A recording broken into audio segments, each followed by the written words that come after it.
Hello, Northern Hero here again. Welcome, I am back. July 2017, and let's read something from the Gift of Prophecy book by Wayne Grudam. Page 76.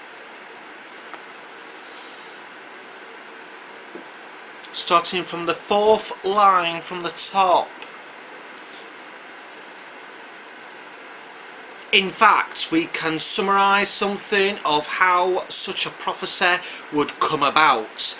Suppose that some of the Christians at Tyre had some kind of revelation or indication from God about the suffering that Paul would face at Jerusalem.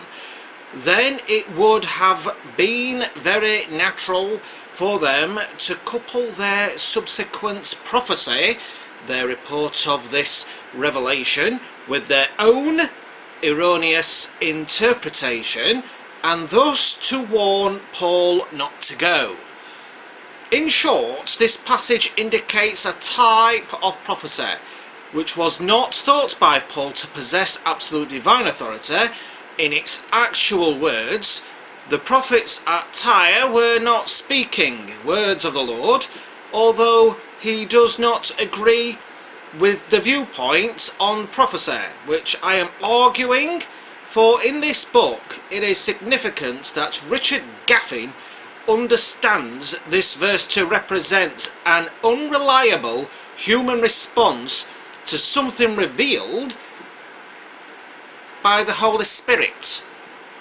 Luke's point is not the impaired validity and unreliability of their speech, in which nevertheless the Spirit is somewhat instrumental, but their recoil against what the Spirit has revealed to them of Paul's future, that revelation and their response to it must not be confused or merged in their speech act. Here Gaffin seems to understand the event in a way similar to what I expressed above. There is a revelation from the Holy Spirit to the disciples at Tyre, and in response to that revelation they tell Paul not to go to Jerusalem. The difference in our viewpoints is that I would call the response or report of that revelation a prophecy, and Gaffin would not.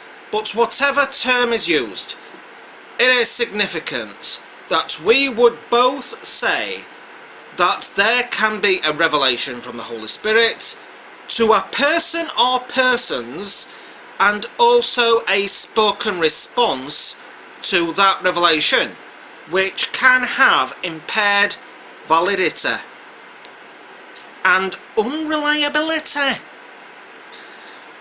That is really the essence of what I am arguing for in this book, and what it seems to me the New Testament usually calls prophecy. But if the concept be admitted,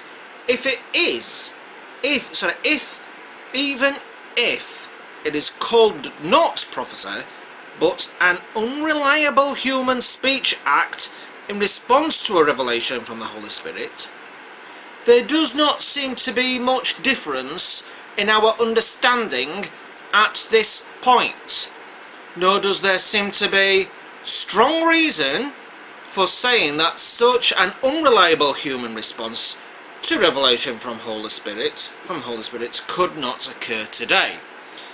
Acts 21:9, Philip's daughters as prophets. This brief passage shows close on the narrative above about Tyre, continuing toward Jerusalem. Paul comes to another port city, Caesarea. On the morrow we depart and came to Caesarea, and we entered the house of Philip the evangelist, who was one of the 7, and stayed with him.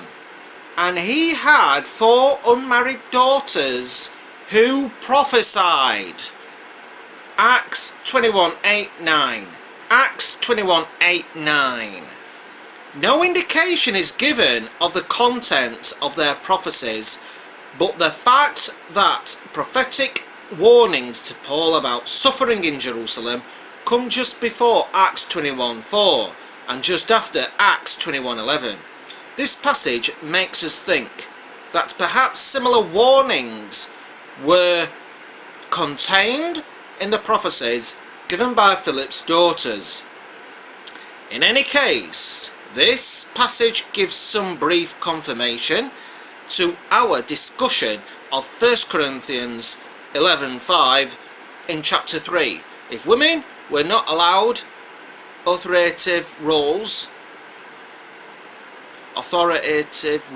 in congregational meetings in the first century churches, then it seems unlikely that these women would be speaking with the same kind of absolute authority as the apostles. Much more likely is the possibility that they were prophesying simply by reporting in their own words what God would bring to mind, and that these prophecies did not have the authority of words of the Lord. Acts 21:10-11.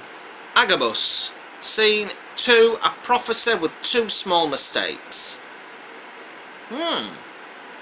Acts 21:10-11. I'll do another bit, another part, why not?